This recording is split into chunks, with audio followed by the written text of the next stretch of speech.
2-3 दिन से लगातार मैं मैच फिक्सिंग और तमाम आपको कहानी सुना रहा था। मैं आज की असली कहानी पे आया हूँ, उससे पहले एक चीज़ मुझे याद आ गया, वो बोलना बहुत ज़रूरी है। कल बहुत सारे कमेंट्स आ रहे थे जब वो मैं एक मैच फिक्सिंग के ऊपर बात कर रहा था, तो उसमें से 2-4-5 ऐसे सवाल थे जो मुझे थोड़े से अजीब से लगे थे। उसमें एक ये था कि ये जो बैठा हुआ शख्स है, जो मेरे साथ गेस्ट थे, उनके बारे में कि ये कोई फर्जी है। कुछ ने मजाक में कहा विक्रांत गुप्ता को मैंने नकाब पहना दिया है, कुछ ने अनिल सिंह अभी जिनके साथ बैठा था उनका नाम लिया। आप सब अक्लमंद हैं, आवाज़ भी पहचान जाएंगे आप कि कौन है। मेरी सिर्फ दिक्कत इतनी थी कि जिनको मैं लेकर आया था, वो जब आप किसी मेहमान के साथ बैठते हैं, उनका लेकर आते हैं, तो सबसे पहले ही जो चीज़ होती है, आप उन्हें इज़्ज़त दें। तो मैं उनका सच आपको नहीं बता सकता था उस वक्त, क्योंकि उसी शर्त पे वो मेरे पास आए थे, और इसीलिए उनका चेहरा, उनकी आइडेंटिटी, उनका नाम मुझे छुपाना पड़ा, उन्हें मिस्टर एक्स बताना पड़ा, क्योंकि उनसे बेहतर कोई था नहीं जो मुझे बता सकता था सच अंदर का क्या है, क्योंकि वो उन लोगों के साथ जुड़े हुए हैं, अंदर की खबर उन्हें सारी होती है। और मैं कभी ऐसा नहीं सोचूंगा कि अपने क्राइम तक के लोगों को इस तरह के किसी फर्जी कैरेक्टर को बिठाकर और उनके साथ गलत बातें आप तक पहुंचाऊं। जिस दिन ऐसा लगेगा मुझे, या जिस दिन मैंने ऐसा किया, उस दिन क्राइम तक तो इसलिए कि वो मेरा चैनल है नहीं, कंपनी का है, तो मैं बंद करने का राइट नहीं रखता हूं, लेकिन हाँ, क्राइम तक से खुद को अलग कर लूँगा, ये वादा है। सिर्फ क्राइम तक ही नहीं, मैं बाकी अपने आप को अगर ऐसी चीज़ें मैं करूँगा तो शायद जर्नलिज्म ही छोड़ दूँगा और अलग हो जाऊँगा। तो भरोसा रखिएगा कि मैं कभी ऐसा काम नहीं करूँगा कि आपके सामने इस तरह की चीज़ें मैं गलत तरीके से पेश करूँ और गलत आदमी को गलत बताकर मैं आपके सामने लाऊँ। तो ये मुझे लगा कि कई ऐसे सवाल थे, तो उसको सफाई देनी ज़रूरी थी। तो मैं कभी आपका भरोसा नहीं टूटने दूंगा, ये मेरा आपसे वादा है। और जब भी कहूँगा, जो भी कहूँगा, जो सच है वही बताऊँगा। जिसके बारे में जानकारी नहीं, मैं कई बार माफ़ी मांग लेता हूँ, मुझे पता नहीं है, आगे भी वही करूँगा। तो खैर, आप समझ सकते होंगे, इसलिए मैंने ये चीज़ें कही। अब फिर भी आप तमाम लोगों का प्यार सराखों पर। टीज़र आपने देखा, बहुत सारे लोगों की फरमाइश थी। दिव्या भारती जो फिल्म एक्ट्रेस हैं, उनकी जो मर्डर मिस्ट्री है उसके बारे में वो जानना चाहते थे। तो इधर कई दिनों से अलग अलग टॉपिक था, तो आज मुझे लगा कि दिव्या भारती के बारे में बात करनी चाहिए। फिल्म इंडस्ट्री में ऐसे बड़े कम हुए, बहुत सारे मिस्ट्री है, बहुत सारी ऐसी डेथ्स हुई हैं जिनके ऊपर पर्दा पड़ा हुआ है, लेकिन इतनी जवान मौत, इतनी यंग डेथ मिसाल कम मिलती है। सिर्फ 19 साल उम्र थी दिव्या भारती की जब उनकी मौत हुई। टोटल 2 साल का करियर। 1990 के आसपास वो फिल्मों में आई।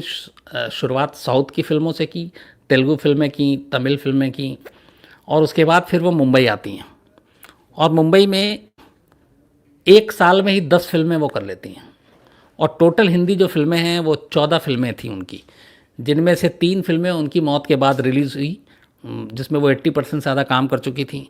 कई फिल्में ऐसी थी जिसमें वो काम कर रही थी और उस फिल्म को दोबारा बनाना पड़ा अलग अलग हीरोइन को लेकर। जैसे एक आंदोलन फिल्म थी, वो नाडियाडवाला की ही फिल्म थी, और उस आंदोलन की शूटिंग हो चुकी थी लगभग 80%, लेकिन उसके बाद डेथ हो गई, तो उस पूरी फिल्म को दोबारा बनाना पड़ा, और दिव्या भारती की जगह फिर श्रीदेवी को उस फिल्म में काम मिला, और श्रीदेवी ने उस आंदोलन फिल्म में एक्टिंग की।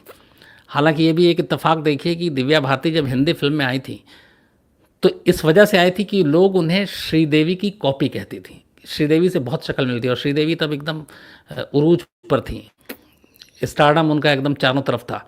और ऐसे वक्त में दिव्या भारती आती हैं और श्रीदेवी की हमशक्ल लोग उन्हें कहते हैं, और एक के बाद एक फिल्में करती हैं, जिसमें दीवाना जो शाहरुख खान और ऋषि कपूर के साथ फिल्म थी। इसके अलावा जो उनकी पहली फिल्म थी वो विश्वात्मा थी, जिसमें 7 समंदर पार एक गाना जो था वो बहुत पॉपुलर हुआ था।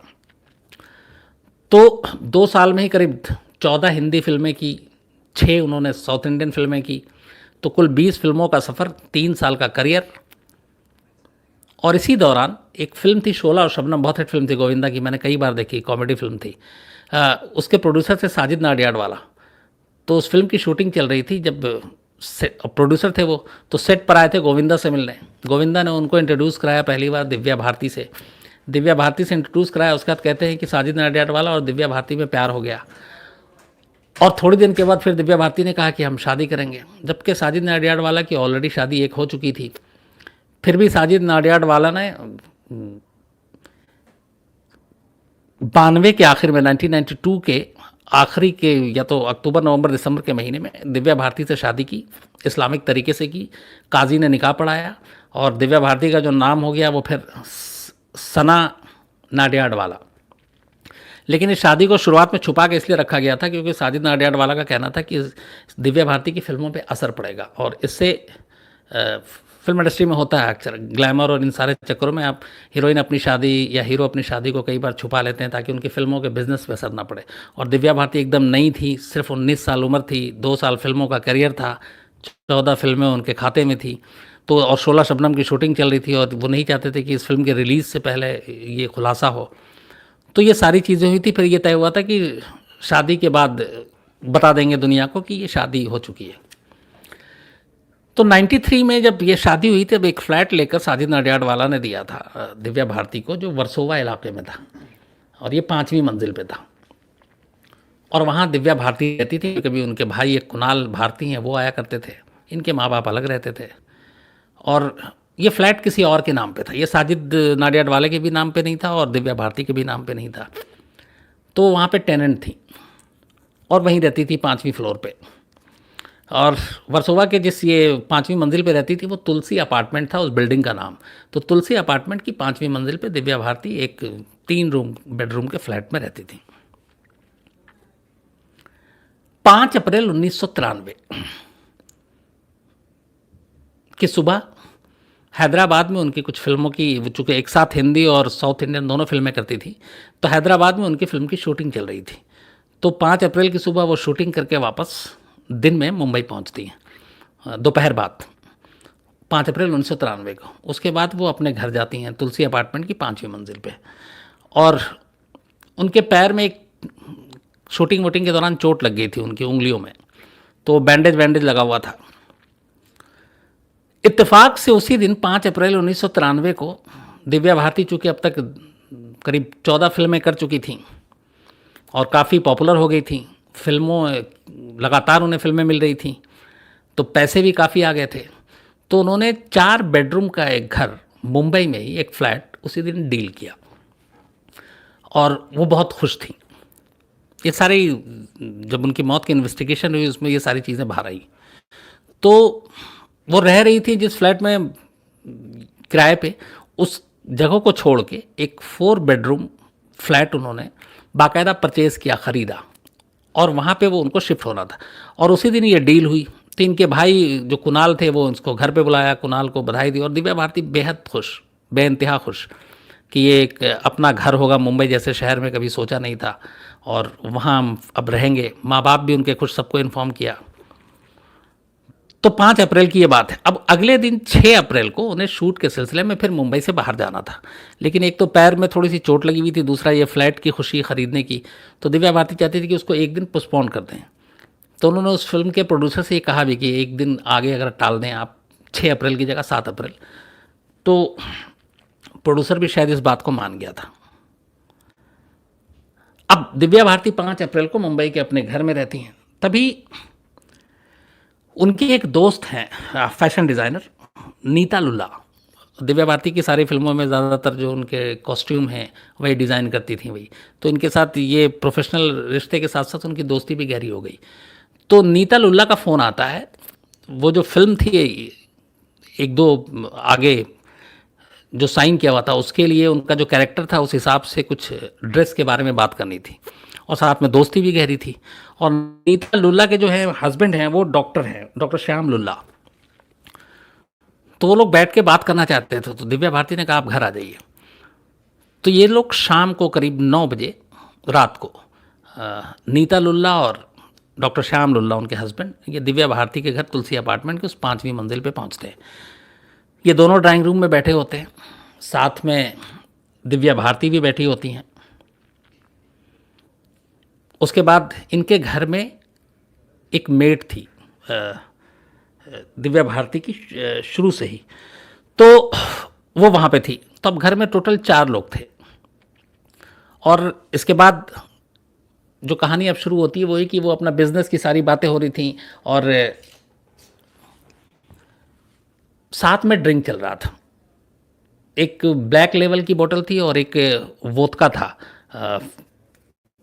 जो मॉरिशियन ब्रांड का एक स्कॉच था, बल्कि वोदका नहीं। तो दिव्या भारती रम पी रही थी, और जो दोनों हस्बैंड वाइफ हैं, डॉक्टर श्याम लुल्ला और उनकी वाइफ, ये दोनों स्कॉच पी रहे थे और बातचीत चल रही थी, सब कुछ। इसके बाद इनकी मेड जो है वो किचन में थी तब, और मेड जो है वो अपना स्नैक्स विस्नैक्स बना रही थी, सब कुछ खाना वाना भी चल रहा था, मतलब जो ड्रिंक के साथ जनरली चलता है। तो घर के अंदर टोटल 4 लोग थे। अब ये ड्राइंग रूम में बैठकर ये तीनों ड्रिंक कर रहे हैं, दिव्या भारती और डॉक्टर श्याम लुल्ला और साथ में नीता लुल्ला। इसके बाद बीच बीच में दिव्या भारती अपनी मेट को भी आवाज़ देती, फिर उससे स्नैक्स मंगाती। करते करते रात के करीब 11 बज गए। 11 बजे, जो कहते हैं कि तब तक बहुत ज़्यादा ड्रिंक ले ली थी इन लोगों ने, ख़ासतौर पे दिव्या भारती ने। उसका दिव्या भारती किचन में जाती हैं। किचन में इनकी जो मेड थी दिव्या भारती की, वो बचपन से दिव्या भारती के घर में रही। मतलब पहले माँ बाप के साथ थी, जब दिव्या भारती मुंबई फिल्मों में आई तो वो मेड यहाँ पर आ गई और वो साथ रहने लगी। तो एक तरह से वो बच्चे की तरह पाला था। और इस मेड की खास बात यह कि जब दिव्या भारती की मौत हो गई, उसके ठीक 1 महीने के बाद उस मेड की भी हार्ट अटैक से डेथ हो गई। तो दिव्या भारती किचन में जाती हैं, और उस पूरे बिल्डिंग में, जिस फ्लैट में ये रहती थी दिव्या भारती, उसमें सिर्फ एक किचन के पास ही एक विंडो था जिसमें ग्रिल नहीं लगा हुआ था लोहे का। बाकी आप मुंबई में अगर आप लोग जानते हैं अच्छे तरीके से, तो वहाँ मुंबई की जितने भी फ्लैट्स हैं और ये है, वहाँ पे लोहे के ग्रिल जनरली खिड़कियों में होते हैं। फिर शीशे का ग्लास भी होता है। एक तो चारों तरफ समंदर और उसकी हवाएं, तो और फिर अगर वो आपने खुला छोड़ दिया तो फिर एसी भी काम नहीं करता, ह्यूमिडिटी तक। तो किचन के पास जो विंडो था उसमें ग्रिल नहीं था लोहे का। तो दिव्या भारती वहाँ पे, चूँकि कई बार वो आवाज़ दे रही थी अपने मेट को, तो वो किचन में उठ के जाती 11 बजे के करीब, और उस विंडो पे जो करीब 12 इंच चौड़ी थी, विंडो की जो दीवार थी वो करीब 12 इंच चौड़ी थी, तो विंडो के ऊपर जाकर ये विंडो की खिड़की खोलते हैं, जो दरवाज़ा है, ग्रिल है नहीं, लकड़ी का जो भी है और शीशे का, और वो उस विंडो के ऊपर, पीठ उनका बाहर की तरफ और फेस जो है वो किचन की तरफ है जिधर मेड है। तो वो इस तरीके से, जैसे मैं ऐसे बैठा हुआ हूँ और ये घर का अंदरूनी हिस्सा और मेरे पीछे बाहर का हिस्सा है, तो मैं बाहर की तरफ नहीं देख रहा हूँ, मैं यूं ऐसे करके उस 12 इंच की जगह पे बैठने की कोशिश कर रहा हूँ।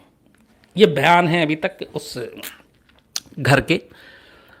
और उसके बाद जो पुलिस ने सारी इन्वेस्टिगेशन, तो कहते हैं कि इस तरीके से बैठने के चक्कर में अचानक दिव्या भारती का बैलेंस बिगड़ता है और वो पीछे की तरफ जाती हैं और 5वीं मंजिल से नीचे गिरती हैं। उस विंडो के नीचे जहाँ से दिव्या भारती नीचे गिरी, हमेशा वो पार्किंग की जगह है, वहाँ पे कई गाड़ियाँ खड़ी होती हैं उस सोसाइटी की, तुलसी अपार्टमेंट में जो लोग रहते हैं, तो वो गाड़ियाँ नीचे खड़ी रहती है। मतलब अगर ऊपर से कोई गिरे तो गाड़ी पे ही गिरेगा, और जनरली गाड़ी वहाँ 24 घंटे किसी ना किसी खड़ी होती है। 5 अप्रैल 1993 को उस विंडो के नीचे उस पार्किंग स्लॉट में एक भी गाड़ी नहीं खड़ी थी, और फर्श कंक्रीट का। तो दिव्या भारती सीधे फर्श पे गिरती हैं, उनके बैक पे और पूरा सर में चोट लगती है। उधर वो गिरती हैं, उधर मेट चीखती है। इधर जब दिव्या भारती किचन में बैठने की कोशिश कर रही थी और ये सारी चीज़ें, जब अपने दोनों गेस्ट को छोड़ के, नीता लुल्ला और श्याम लुल्ला को छोड़ के, जब वो वहाँ पे पहुँची विंडो पे और वहाँ से गिरी, इस पूरी चीज़ों में 3 मिनट का वक्त लगा था, टोटल 3 मिनट। इस दौरान नीता लुल्ला और उनके हस्बैंड जो हैं डॉक्टर श्याम लुल्ला, वो ड्राइंग रूम में बैठकर टीवी देख रहे थे और टीवी में ही खोए हुए थे, जो उनका स्टेटमेंट है। तो अच्छा, बीच में इससे पहले भी 1-2 बार दिव्या भारती उठ कर गई थी, कई बार वॉशरूम गई, किचन की तरफ गई, ये लोग भी इन्होंने भी वॉशरूम का यूज़ किया, फिर वापस आके बैठते। तो उन्हें लगा कि ये भी एक चंक है, ये भी गई हैं, ये फिर वापस आएंगी, और वो 3 मिनट का वक्फा था, 3 मिनट का पूरा वो था। लेकिन इस बार दिव्या भारती जाती हैं और विंडो के ऊपर बैठने की कोशिश करती हैं और गिर जाती हैं, और नीचे जो पार्किंग स्लॉट उधर एक भी, अब इत्तेफाक कहें, साजिश कहें, या हैरान कर देने वाली चीज़ें कहें, कि एक भी गाड़ी पार्क नहीं थी। तो उसके बाद खैर दिव्या भारती जैसी गिरती हैं, मेड चिल्लाती है, दोनों मेहमानों को पता चलता है, ये सब नीचे भागते हैं, पड़ोसी नीचे आते हैं, फिर गार्ड आता है और वहीं पे एक कूपर करके कोई शायद हॉस्पिटल था नियरेस्ट, तो वहाँ पे दिव्या भारती को गाड़ी में डाल के ले जाते हैं।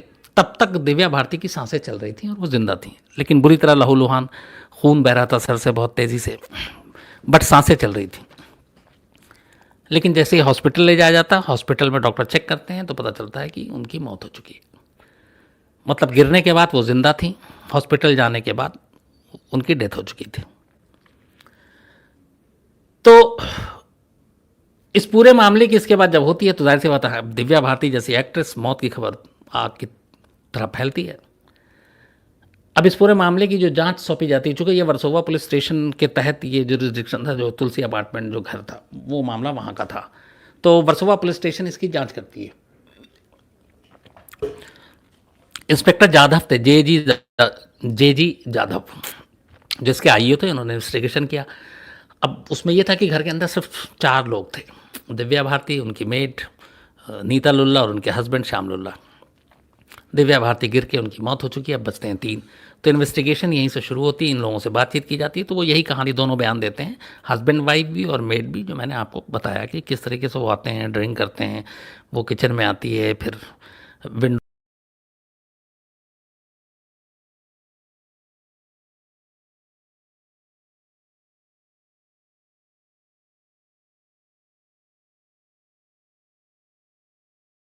कोपर हॉस्पिटल के जो डॉक्टर त्रिपाठी, तो उन्होंने जो अपनी शुरुआती रिपोर्ट दी थी वो ये था कि ये अननेचुरल कॉजेज़ हैं, अननेचुरल तरीके से डेथ हुई।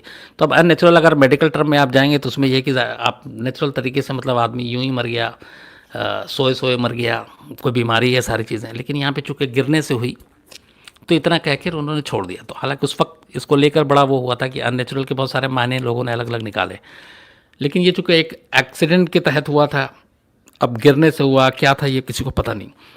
तो जो लिखा गया था, वो जो डॉक्टर त्रिपाठी ने अपनी रिपोर्ट दी थी उसमें अननेचुरल लिखा था। उसके बाद सारी इन्वेस्टिगेशन शुरू होती है। इन्वेस्टिगेशन के बाद 2-3 चीज़ें आती हैं।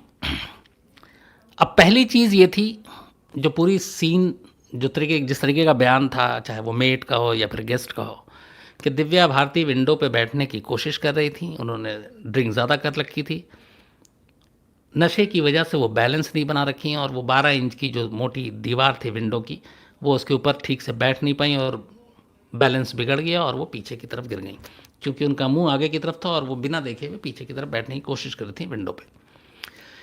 तो इससे क्लियर हुआ कि ये जो है ये एक्सीडेंट है।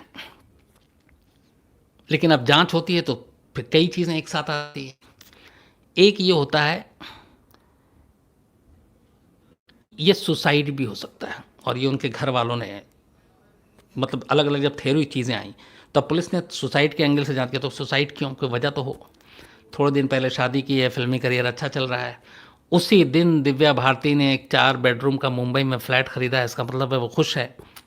तो ऐसी कोई वजह नहीं है जिसकी वजह से सुसाइड करे। लेकिन फिर अंदर से खबर आती है। खबर ये थी कि उस वक्त साजिद नाडियाडवाला अंडरवर्ल्ड के साथ कुछ लिंक को लेकर कुछ ऐसे खबरें आ रही थी कि लिंक है, और वो पैसे वैसे की बातें हो रही थी कि फिल्म में ये लगाना वगाना। उसको लेके कहते हैं कि ये बहुत परेशान थी दिव्या भारती। दूसरा, साजिद नाडियाड वाले की जो माँ थी, उनके साथ दिव्या भारती के रिश्ते अच्छे नहीं थे। उन शादी के करीब, जब उनकी डेथ हुई उससे पहले करीब 8 महीने पहले शादी हुई थी। तो दिव्या भारती के घर वालों का कहना था कि माँ के साथ साजिद नाडियाडवाला के कभी अच्छे रिश्ते नहीं रहे, और वो उस रिश्तों को लेके बहुत परेशान थी कि आगे क्या होगा।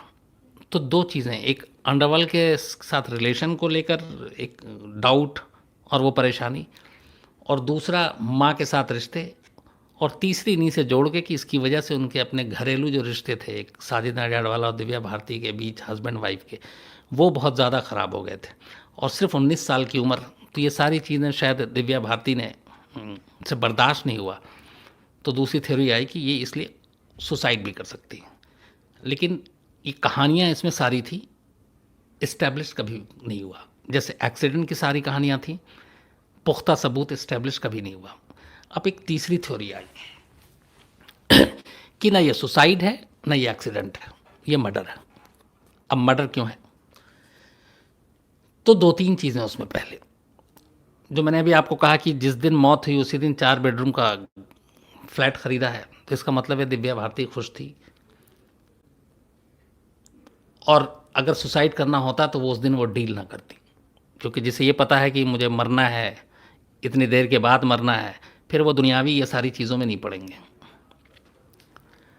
दूसरा कि मर्डर क्यों, तो उसमें ये था कि जो स्टोरी प्लांट हुई उस वक्त सारी, जो आई मीडिया में सारी चीज़ें, जो जिसके ऊपर ख़ासतौर पे मैं सिर्फ अफवाहों की बात नहीं करूँगा, बाकायदा पुलिस ने इन एंगल से इस पहलुओं की जांच की। तो पुलिस ने सुसाइड के एंगल से जांच की, पुलिस ने एक्सीडेंट के एंगल से जांच की, फिर पुलिस ने मर्डर के पहलू से जांच की। और मर्डर के पहलू को क्या सामने रखा कि क्या साजिद नाडियाडवाला का अंडरवर्ल्ड के साथ कोई कनेक्शन था, है क्या? अंडरवर्ल्ड ने, चूँकि दिव्या भारती बहुत तेज़ी से ऊपर उठ रही थी और फिल्मों में अंडरवर्ल्ड का कितना दखल होता है ये आप सब जानते हैं, तो फिल्मों में काम करने के लिए इस तरीके से या साजिद नाडियाडवाले के थ्रू फोर्स किया और दिव्या भारती ने मना किया। तीसरा, क्या इस शादी के बाद साजिद नाडियाडवाले पे फैमिली की तरफ से इतना फोर्स आया, उनकी पहली बीवी और माँ की तरफ से, और कुछ ऐसी चीज़ें हुई जिसका असर पड़ा। चौथा, क्या 2 साल के अंदर 14 हिंदी फिल्में करने के दौरान दिव्या भारती के किसी और हीरो के साथ इस तरह के कोई अफेयर रिलेशन की बातें आई जो साजिद नाडियाडवाले को बाद में पता चला और वो गुस्सा हुए? तो इन सारे पहलुओं को पुलिस ने रख के सामने जांच शुरू की, और चूँकि मीडिया में लगातार खबरें आ रही थी तो किसी भी पहलू को वो छोड़ना नहीं चाहते थे, तो उन्होंने सारे पहलू को जांच की। इसके अलावा जो एक सबसे इम्पॉर्टेंट चीज़ आई सामने वो ये कि जिस फ्लैट में तुलसी अपार्टमेंट के दिव्या भारती की मौत हुई थी, जिस विंडो से गिर के मौत हुई थी, उस विंडो में एक ऑटो स्टॉपर था। आप कई बार देखते होंगे कई जगहों पे, जैसे आप विंडो को आप खोलें और धक्का दें तो वो वापस अपने आप बंद हो जाता है। तो जब पुलिस ने जांच की और वहाँ मेड से और सब लोगों से पूछा तो पता चला कि हाँ, इसमें भी वो था, ऑटो स्टॉपर लगा हुआ था कि आप एक बार ऐसे खोलते हैं उसके बाद वो अपने आप मारता है और फिर बंद हो जाता है। उस दिन वो ऑटो स्टॉपर नहीं लगा हुआ था, वो गायब था। अब ये इत्तेफाकन था, ये जानबूझ के था, ये कभी भी प्रूफ नहीं हो पाया। पुलिस ने लेकिन इस पहलू को भी सामने रखा था, क्योंकि अगर मान लीजिए कि उस विंडो पे बैठना और दिव्या भारती को ये पता है कि मैं ऐसे धक्का दूंगी और ये विंडो फिर मुझे वापस करेगा, तो मैं उधर की तरफ नहीं जाऊंगी, मैं अंदर की तरफ ही आऊंगी, और शायद वो पहले ऐसा कर चुकी हूँ। लेकिन अगर उस स्टॉपर का कोई स्क्रू या जो भी उसका वो है वो हटा दिया गया तो वो बिल्कुल ही फ्री हो गया। और आपने यूँ किया, क्योंकि अगर मुझे ये है कि ये थोड़ा सा फोर्स लगाने से पीछे जाएगा तो मैं उसी हिसाब से बैठूंगा, और मुझे ये पता है कि नहीं, इसके बैठते ये सीधे जाएगा, तो फिर मैं ज़्यादा एहतियात से बैठ। तो ये इन्वेस्टिगेशन का हिस्सा था, इसको प्रूफ की जांच की गई, लेकिन वो भी नहीं हुआ। इसने कुल मिलाकर एक्सीडेंट, सुसाइड और मर्डर, तीनों पहलू से मामले की जांच की। 5 अप्रैल को ये रात करीब 11 बजे का वाकया, डेथ हुई थी। 7 अप्रैल को सारी फॉर्मेलिटीज़ के बाद दिव्या भारती की बॉडी सौंपी गई घर वालों को। हालांकि दिव्या भारती की शादी हो चुकी थी और उनका नया नाम सना नाडियाडवाला था, लेकिन उसके बावजूद फिर जो सारे उस वक्त सवाल उठे नाडियाडवाला शक के घेरे में सबसे आगे, तो 7 अप्रैल को ही फिर दिव्या भारती की अंतिम संस्कार भी कर दिया जाता है। उसके बाद पुलिस जांच करती है।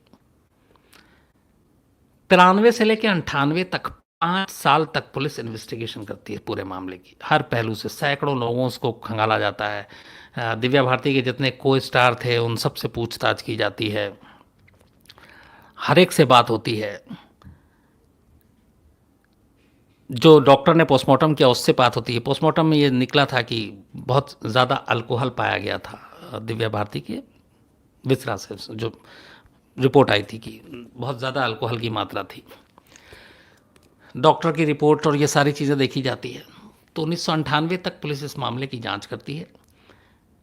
फिर डॉक्टर लास्ट में अपनी जो एक रिपोर्ट देते हैं वो ये है कि बेहद नशे की वजह से दिव्या भारती गिरी या गिराई गई, ये साबित करना बड़ा मुश्किल काम है। विटनेस और कोई ऐसा मिला नहीं, कोई ऑरल या इस तरह के रिटन डॉक्यूमेंट्स मिले नहीं जो केस पे रोशनी डाल सकें। तो पुलिस ने जब हर पहलू से जांच कर ली, फिर जो मेडिकल रिपोर्ट थी वो सामने आई, तो उसमें भी मौत से पहले कोई इंजरी मार्क और उस तरह की कोई चीज़ें नहीं थी। मौत ऊंचाई से गिरने की वजह से हुई, एक्सेस ब्लड की वजह से हुई, सर में गहरी चोट की वजह से हुई, ये पोस्टमार्टम रिपोर्ट थी। तो कुल मिला के पुलिस ने जो लास्ट में अपनी रिपोर्ट दी वो यही दी, फाइनल रिपोर्ट 1998 में, कि दिव्या भारती की मौत एक्सीडेंटल डेथ है, यानी वो गिरने से हुई और एक्सीडेंट की वजह से गिरने से हुई।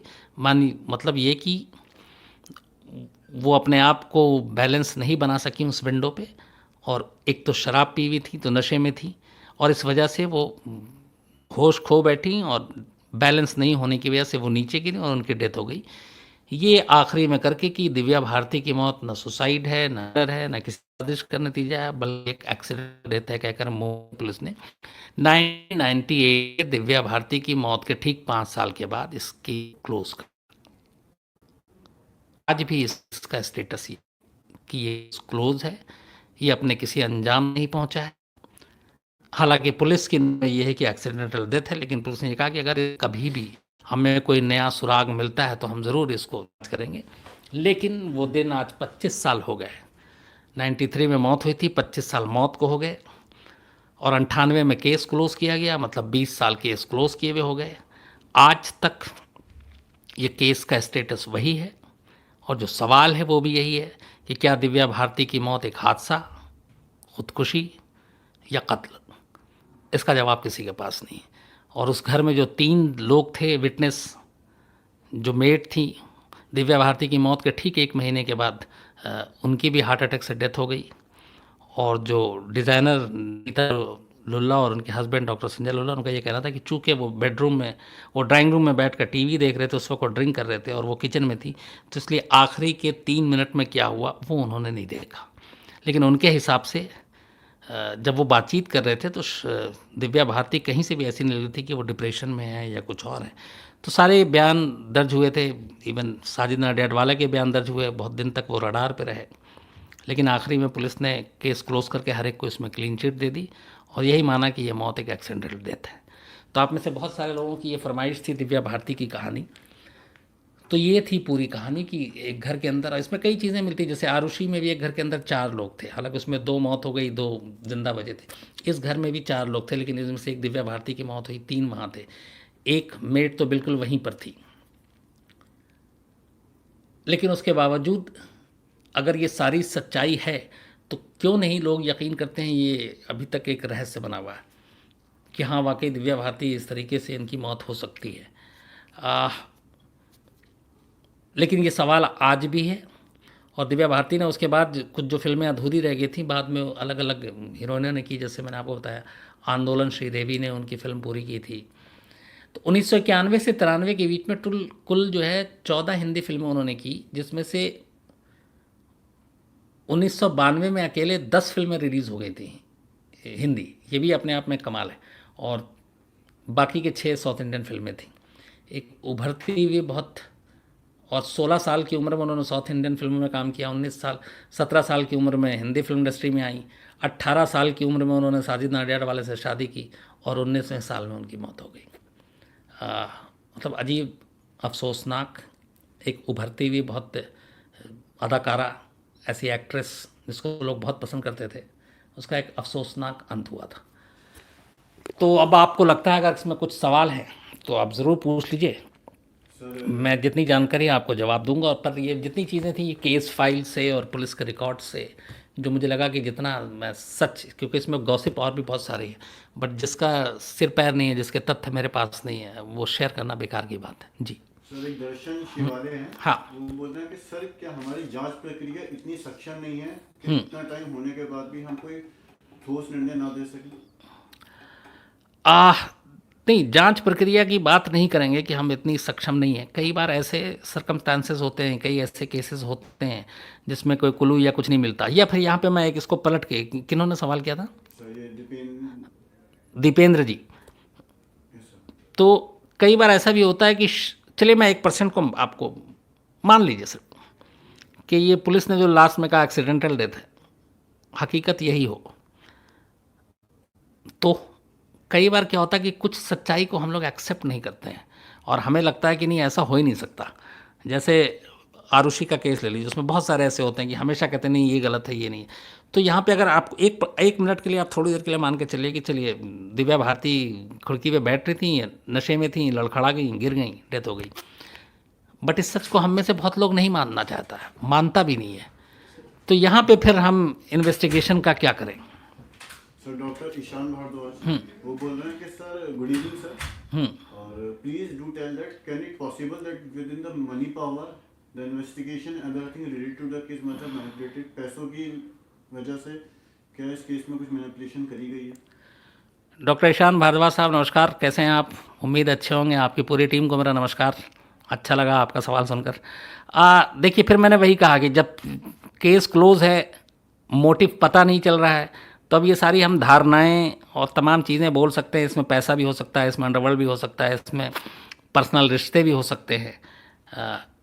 बट किस बिहाफ पे कहें, क्योंकि जो केस जहाँ पे आकर ठहर गया 1998 में, उसके बाद से इसमें कुछ नया नहीं है। तो हमारी सोच कहीं भी जा सकती है, लेकिन मेरा ये फ़र्ज़ है कि मैं सिर्फ अफवाहों पे या ख़यालों पे उस पे बात ना करूं।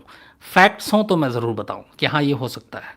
सर मुरली है, मुरली कांडपाल, वो बोल रहे हैं गवाहों के बयान पर यकीन क्यों नहीं किया जा सकता, किया जा रहा इस केस में, इतने कयास क्यों लगाए जा रहे हैं? मुरली जी, इसमें गवाहों के बयान पे यकीन क्यों नहीं किया जा रहा है, ये भी आपका सवाल है। जो मैंने फिर वही कहा कि अभी जो मैंने कहा कि अगर मान लीजिए मेड कह रही कि हाँ वो लड़खड़ाते हुए गिरी, लेकिन यहाँ पे मेड ने भी जो एक बयान दिया था वो थोड़े से पुख्ता नहीं थे, क्योंकि मेड उस वक्त स्नैक्स बना रही थी किचन में, और उसी किचन के पास खिड़की पे दिव्या भारती थी। तो एग्जैक्ट वो गिरने का जो पल था वो उसने नहीं देखा था लाइव। तो फिर उसने जो भी बताया वहाँ से वहाँ तक आने का, खिड़की तक पहुँचने का, उसने तो सारी चीज़ें बताई, लेकिन वो नहीं बताया था कुछ। तो इस वजह से भी इसमें कन्फ्यूज़न रही। अब इसमें बहुत सारे, मेरे पास आज मुझे किसी ने फ़ोन दे दिया कि आप देखें भीम दाग साहब, प्रिया राजवंश की। मैं भीम साहब आपको बताऊं, ऐसे बहुत सारी लंबी लाइनें हैं फिल्म इंडस्ट्री में, जो मिस्ट्री है, मर्डर और मौत। मैं बारी बारी आपको सबकी कहानी सुनाऊंगा, चाहे वो सिल्क स्मिता हो, आपने जैसे अभी प्रिया राजवंश की बताई, जिया खान हैं, लैला खान हैं, प्रत्यूषा बनर्जी जो फिल्म एक्टर टीवी एक्ट्रेस हैं, तो मैं आपको सबका सुनाऊंगा। आलोक कुमार साहू साहब हैं, आलोक कुमार साहू साहब लीजिए, आपका नाम ले लिया, आप कह रहे हैं नाम नहीं लेते, लेकिन आप सवाल भेजा कीजिए। राजा हैं, महारानी हैं, वाह, एक राजा एक महारानी। पीयूष भंबू साहब हैं, योगेश पुजारी हैं, अंकुर शुक्ला हैं, दूध वाली विपिन है, बहुत अच्छा नाम है, सही मैं पढ़ रहा हूँ तो जी, दूध वाली VPN, ओके। अंकुर शुक्ला हैं, दर्शन शिवाले हैं, ये आपका सवाल भी लिया था अभी। हरप्रीत सिंह हैं, प्रशांत त्रिपाठी हैं, आलोक कुमार हैं, पीयूष भाम्बू हैं, अभिषेक शर्मा हैं, देन नेत्र गुलेरिया हैं, पवन हैं, योगेश, मोहित भट्ट,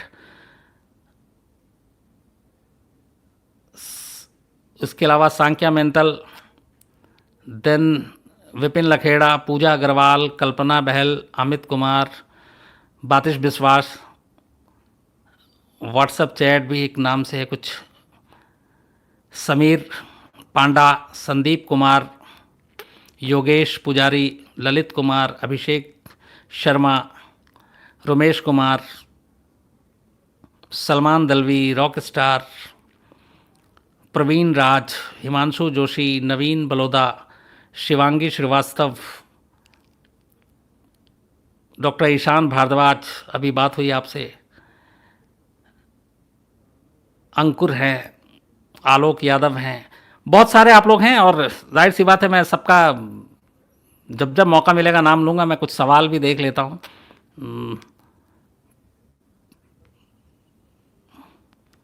एक कॉमन सवाल अगर इस सारी चीज़ों में हो, अमित सिंह, जयराम नायक, सचिन कुमार, अंकुर हंडू, तनवीर शेख, अभिषेक जंगीद, सागर, धर्मवीर गुप्ता, रामा विश्वास Bhati, Akhilesh Kumar, Ayushman Dwivedi, Yadav Harish, Anish Singh, Ramesh Kumar, Navneet Kumar, Sandeep Patel, Vinay Karde, Vikas Tripathi, Sandeep Yadav, MK films, Hair Express, Ayushman Dwivedi, Sagar, Gaurav Sharma, Akshay Manas, Shreyas Sharma, Rupin Malik, Anil Sharma, Adarsh Singh, Amit Goyal, Vijay Utetkar, Ankur Handu, Mangesh Deshmukh, Himanshu Joshi, Narendra Dhaka, Vijay Utrekar, Sumit Kumar Thakur, Salman Dalvi, ये सारे आप लोगों के हैं। और कुछ सवाल ऐसे हैं कि जो कॉमन मैं अगर देख पाऊँ, ज़्यादातर आप लोग हाय हाय हाय कर रहे हैं, मतलब वो वाला हाय नहीं, हाय आप भेज रहे हैं। सर एक हिरेन जी का इसमें सवाल आया हाँ कि सर जो मेट थी, हाँ, क्या उसकी मौत दिव्या भारती की मौत के 1 महीने बाद हो गई थी? एक ये भी है कि आसाराम की भी कहानी सुनाए। मैंने कहा था कि मैं सारे बाबाओं की कहानी सुनाऊंगा। एक है कि इसमें विदेशी ताकतों का हाथ हो सकता है अनिल शर्मा का, अब अगर अंडरवर्ल्ड है तो बिल्कुल हो सकता है, लेकिन मैं कह नहीं सकता हूँ। धर्मवीर गुप्ता है, इन्होंने कहा सर आज सब्सक्राइब किया है, मेरा नाम लीजिए। धर्मवीर साहब बहुत बहुत नमस्कार, अच्छे रहिए और इसी तरह से बस आप देखते रहिए। सब्सक्राइब कीजिए ना कीजिए चलेगा, बस आप लोगों का प्यार मिलता रहे यही काफ़ी है। लेकिन आपने किया, बहुत बहुत शुक्रिया। राजा आर्यन साहब, धनंजय फांसी केस 2002, गुजरात राइट, थोड़ा डिटेल में बताइए किसी दिन। एक्चुअली मैंने एक दिन 3 फांसी की कहानी एक साथ सुनाई थी, मुझे नहीं मालूम आप लोगों से एक साथ कितने सुनी। एक धनंजय की थी, एक अफजल गुरु की थी और एक याकूब मेमन की थी। अगर आप लोगों को लगता है कि अलग अलग सुनानी चाहिए तो मैं ज़रूर किसी दिन आपको सुनाऊंगा। 2017 में उड्डयन मर्डर केस हुआ था भोपाल में, एक एपिसोड। अभिनव कहरे कह रहे हैं ठीक है, कोशिश करता हूँ साहब। एक नीलकंठ कहते हैं क्या श्रीदेवी का रोल इसमें? बिल्कुल भी नहीं है, ऐसा नहीं है, क्योंकि ये चीज़ें कभी आई नहीं। सर वो मीट वाला एक दर्शन शिवालय कह रहे हैं कि क्या सर हम भी श्रीदेवी और दिव्या भारती की मौत एक जैसा ही समझें? दर्शन साहब ने यहाँ पे एक मुझे नई दिशा दे दी है, और बहुत अच्छा दर्शन साहब, थैंक यू। कई बार हम लोग भी कुछ चीज़ें इंपॉर्टेंट भूल जाते हैं, हाँ, इसीलिए मैं आपको थैंक्स बोल रहा हूँ। 1% को मान लीजिए कि दिव्या भारती की मौत एक्सीडेंट है, वो विंडो पे गई, नशे में थी और नीचे गिर के मौत हो गई। बात 1993 की है। दिव्या भारती फिल्मों में इसलिए आई और इसलिए उनको लोगों ने पसंद किया क्योंकि उनके अंदर श्रीदेवी की झलक दिखा करती थी। 2018 आता है, 25 साल बाद। श्रीदेवी की मौत 18 में ही हुई ना, 25 साल हो गए श्रीदेवी की मौत, वो दिव्या भारती की मौत हुई। 25 साल बाद श्रीदेवी की मौत दुबई के 5 सितारा होटल में, स्वीट में, उसके बाथरूम में, बाथ टब के अंदर होती है। रिपोर्ट जो आती है वो ये कहती है कि वो अनकॉशियस थी और उनके बॉडी से अल्कोहल मिला था। अब देखिए, मैं कुछ नहीं कहने जा रहा हूँ, मैं सिर्फ 2 चीज़ें कहना चाहूँगा। दोनों हम शक्ल, दोनों की शक्ल एक दूसरे से मिलती हुई श्रीदेवी के नाम पे दिव्या भारती फिल्म इंडस्ट्री में आती हैं, छा जाती हैं, और उनका करियर कम था, श्रीदेवी का बहुत लंबा था। जिस दिन मौत हुई, अल्कोहल दिव्या भारती की से भी मिला और दिव्या भारती एक एक्सीडेंटल डेथ हुई। 25 साल बाद उनकी आइडियल श्रीदेवी की मौत होती है, वो भी जो है अल्कोहल मिलता है और वो भी एक्सीडेंटल डेथ, यहाँ गिरने से, यहाँ बाथटब में डूबने से। मतलब इसको क्या कहूँ, क्या इत्तेफाक करूँ। इसलिए मैंने थैंक्स बोला जिन्होंने भी इस सवाल को मुझसे पूछा था। मेरे जहन में ही नहीं था कि मैं इसको जोड़ सकूँ और मैं बता सकूँ, लेकिन आपने अच्छा किया। मैं सिर्फ इत्तेफाक बता रहा हूँ कि दिव्या भारती 25 साल पहले जिस हालात में जिनकी मौत हुई, 25 साल बाद थोड़ा सा सिर्फ मैं वो बदल दूँ कि एक की ऊंचाई से गिरने से होती है, दूसरी की डूबने से होती है। वहाँ पे भी अल्कोहल था, यहाँ पे भी अल्कोहल था। वहाँ भी एक्सीडेंटल डेथ कहकर 1998 में दिव्या भारती के केस को क्लोज कर दिया गया। 25 साल बाद 2018 में श्रीदेवी के केस को भी एक्सीडेंटल डेथ कहा गया। दुबई अथॉरिटी ने यही लिखा है उनकी डेथ सर्टिफिकेट पे कि दिस इज एक्सीडेंटल डेथ। ऐसा इत्तेफाक मैंने नहीं देखा कि 2 जिनकी शक्लें एक दूसरे की वजह से जानी जाती हैं, दोनों की मौत ऐसी संदिग्ध, दोनों की वजह ऐसी संदिग्ध और दोनों के आखिरी पल ऐसे संदिग्ध। आगे मुझे नहीं मालूम। लेकिन ये मैं आपसे कह सकता हूँ कि अभी जो और भी सवाल आए थे कि ऐसे फिल्म इंडस्ट्री में बहुत सारे ऐसे केसेस हैं जिनकी मौत एक रहस्य है। कम से कम मुझे याद है कि दर्जन भर तो मैंने ऐसे ही एपिसोड बना रखे हैं अलग अलग जुर्म में और वारदात में। तो वो सारी मैं आपको एक एक करके जब जब मौका मिलेगा मैं ज़रूर उसकी इनसाइड स्टोरी और वो कैसे क्या हुई ये मैं आपको बताऊंगा और सुनाऊंगा। फ़िलहाल आप लोगों से तमाम बातें की और मुझे मालूम नहीं मैंने जो भी सुनाया आप उससे कितने संतुष्ट हुए, आपको अच्छा लगा बुरा लगा जो भी है अपनी राय ज़रूर दीजिएगा। मेल आईडी वही है crimetokofficial@gmail.com, जो मेरा है shams.khan@aajtak.com, इन दोनों पे आप भेजिएगा। रात 11 बजे आपसे मुलाकात होगी। अगर आप लोगों के पास वक्त हो तो वारदात में आज तक पे मैं लेकर आ रहा हूँ पाकिस्तान में किस तरीके से पाकिस्तान को कर्ज से उबारने के लिए, वहाँ की गरीबी से उबारने के लिए इमरान खान बहुत सारे नए कदम उठा रहे हैं, जिसमें से एक है सेल का। गाड़ियाँ बेच रहे हैं, प्राइम मिनिस्टर हाउस में जो कीमती चीज़ें हैं वो नीलाम कर रहे हैं, जो अलग अलग बंगले हैं उनको रिजॉर्ट में तब्दील करके उससे पैसे कमाने की कोशिश हो रही है। 6 हेलीकॉप्टर पीएम के काफ़िले में था, उसमें से एक को छोड़ के बाकी सबको बेच रहे हैं। इवन इमरान खान से पहले जब नवाज़ शरीफ पीएम थे और वो प्राइम मिनिस्टर हाउस में जिसमें रहते थे, वहाँ नवाज़ शरीफ की फेवरेट 6 भैंसें थीं जो वहाँ रहती थीं। अब नवाज़ शरीफ तो हैं नहीं, उनकी हालांकि अभी हाल में वाइफ की डेथ हो गई और वो जेल में हैं। तब इमरान खान ने उन 6 भैंसों को भी नीलाम करने का फैसला किया और जो पैसे आएंगे वो ख़जाने में जाएगा। तो ये जो पूरी कहानी है क्यों कैसे पाकिस्तान की ये हालत और क्या इन सारे जो सेल कर रहे हैं, एक तरह से सेल शब्द यूज़ करेंगे, उसका कुछ फ़ायदा होगा, ये आपको 11 बजे वारदात में देखने को मिलेगा आज तक पे। तो आपको मौका मिले तो ज़रूर देखिएगा। कल रात 9 बजे एक नई कहानी के साथ आपके सामने फिर हाजिर होऊंगा, आपको बताऊंगा। तुम कुछ कह रहे हो सर? कई लोग कह रहे थे कि जो आपने माफ़ी मांगी है सर, लोगों के मजाक है, फैमिली में तो मजाक चलते रहते हैं। अच्छा, मुझे अभी दीपक आके कह रहे हैं कई लोगों ने, मैंने माफ़ी, देखिए आप मेरा हक है मैं कुछ भी बोलूँ। शुरू में मैंने कुछ सवाल थे तो इसलिए मुझे लगा कि ये बताना चाहिए, क्लियर करना चाहिए कि जो बैठे हुए थे। अच्छा, एक चीज़ और बताता हूँ, जो शख्स बैठे थे बहुत सारे लोगों ने पूछा, मैं थोड़ा सा बंदिश में था, बंधा हुआ था, मैंने उनको बहुत मुश्किल से तैयार किया था यहाँ तक लाने के लिए, क्योंकि मैं आप तक वो सारी चीज़ें इन्फॉर्मेशन नहीं दे सकता हूँ और वो सीधे सीधे उससे जुड़े हुए हैं, तो मैं उनका राज भी नहीं खोल सकता था, उनका सच भी नहीं बता सकता था। लेकिन वो उसी दुनिया से थे जिस दुनिया के बारे में आप जानते हैं, जिस दुनिया की कल हम बातें कर रहे थे। तो उनकी आइडेंटिटी भी छुपाना, और ये भी सच है कि पूरा आइडेंटिटी अगर उनका ना छुपाते तो उन्हीं के अपने लोग ही उनके दुश्मन होते, फिर कानून तो खैर दुश्मन होता ही। और कई बार हमें इस तरह की चीज़ें करनी पड़ती है सिर्फ आप लोगों तक सच पहुंचाने के लिए, क्योंकि मेरा एक मानना है कि वो खुद, कल मैंने उनसे शुरुआत में ही कहा था कि आप ये बार बार अपील करेंगे कि कोई इस तरह की सट्टा और ये ना करे। मैं सच बताऊं, मैंने अपने 1-2 दोस्तों को देखा है बर्बाद होते हुए, मैं सट्टा लगाते हुए, बहुत अच्छे घर से, अच्छे बिजनेसमैन, लेकिन ऐसे मैच में सट्टा लगाने की लत पड़ी। और ये मैं सिर्फ डायलॉग बोलने के लिए नहीं बोल रहा हूँ, मैं सच बोल रहा हूँ। और उनमें से एक तो अब इस दुनिया में नहीं है, करीब 3 साल पहले उनकी डेथ हो गई, बहुत ज़्यादा उम्र भी नहीं थी, लेकिन उस डेथ के पीछे भी यही सारी वजह भी थी। तो ये चीज़ें सिर्फ घर बर्बाद करती हैं, आपकी सुकून को छीनती हैं।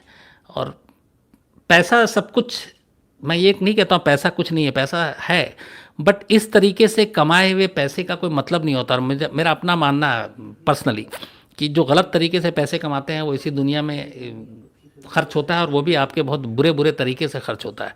तो क्या फ़ायदा ऐसे पैसे कमा कर जिसका हम सही यूज़ भी ना कर सकें और जो हमें बर्बादी की ही कगार पे ले जाए। तो इसलिए ऐसी चीज़ों से बचें। और मैंने माफ़ी आपसे इसलिए कि मैं आप लोगों को अपना मानता हूँ, तो कल कई ऐसे सवाल थे तो मुझे लगा कि नहीं, ये क्लियर करना चाहिए। कभी मैं ज़िंदगी में कम से कम आप लोगों के साथ ऐसा नहीं करूँगा। जो सच होगा वही लेकर आऊँगा, जो सच बंदा होगा उसी को बैठाऊँगा, और जो सच बातें होंगी वही सुनाऊँगा। और जो मुझे नहीं मालूम, मैं साफ़ माफ़ी मांगूंगा कि इस बारे में मुझे जानकारी नहीं है, क्योंकि मैं भी इंसान हूँ और बहुत सारी चीज़ें मुझे नहीं पता हो सकती हैं। तो उम्मीद है, और मुझे कोई ऐसी शिकायत नहीं है। फेवरेट एक्टर बता दीजिए अपना। अच्छा, मेरा फेवरेट एक्टर पूछ रहे हैं, गोविंदा शुरू से। फेवरेट एक्टर जो है मेरे शुरू से जो है वो गोविंदा है, और मैंने लाइफ में एक ही फ़ोटो खिंचाई है और वो गोविंदा के साथ ही खिंचाई थी। और जब वो छोटे मियाँ बड़े मियाँ फिल्म की शूटिंग चल रही थी तो दिल्ली में मैं इंटरव्यू करने गया था, और तब मैं मिला था और मैंने फिर स्पेशली फ़ोटो खिंचाई थी। और ऑल टाइम जो मेरी फेवरेट हीरोइन है वो श्रीदेवी थी, और वो सिर्फ फिल्म चालबाज की वजह से। सॉन्ग की भी आ रही है आपका फेवरेट सॉन्ग और मूवी? अच्छा, फेवरेट मूवी और फेवरेट सॉन्ग। मेरी फेवरेट मूवी जो आप सभी की होगी वो मेरी भी है, शोले। मुझे नहीं मालूम मैंने कितने 100 बार देखी है। और फेवरेट सॉन्ग एक मोहम्मद रफ़ी का सॉन्ग है जो आज से नहीं, मैं सालों से, मतलब उसने कभी जगह अपनी बदली नहीं है।